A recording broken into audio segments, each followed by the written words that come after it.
हमन तो गवैया हमला तुहर नेवता पाती बने लागथे, डोकरा बाबा ला अपन नाती बने लागथे और नान्हे लइका ला माँ के छाती बने लागथे। चाय में फीका बने लागथे, लइका के गाल में टीका बने लागथे और भागवत में गीता और रामायण में माँ सीता बने लागथे। कंकई रानी ला कुबरी दासी बने लागथे, जैसे भगवान शंकर ला अपन काशी बने लागथे और भुखाई नगरिया ला बोरे बासी बने लागथे। और हमन छत्तीसगढ़ियन भैया हमला छत्तीसगढ़ के माटी बने लागथे। स्टेशन में कटनी बने लागथे, पताल के चटनी बने लागथे, अनूनी के नाक में नथनी बने लागथे।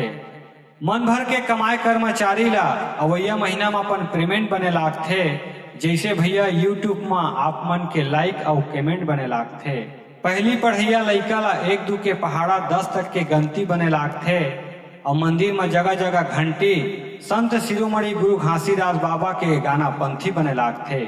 उम्मीदवार नेता ला अपन एक बोर्ड बने लागथे, गिने में करेंसी नोट बने लागथे और हमन छत्तीसगढ़ियन भैया हमला छत्तीसगढ़ी गोड बने लागथे, छत्तीसगढ़ी गोड बने लागथे। संगी जहुरिया में ठिठोली बने लागथे, संगी जहुरिया में ठिठोली बने लागथे, गुदरिया बाबा ला अपन झोली बने लागथे और रंग के तिहार में होली बने लागथे। हमन छत्तीसगढ़ियन भैया हमला छत्तीसगढ़ी बोली बने लागथे, छत्तीसगढ़ी बोली बने लागथे।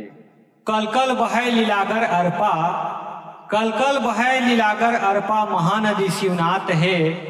मधुर मधुर मोर छत्तीसगढ़ी बोली गजब मिठास है, बोली गजब मिठास।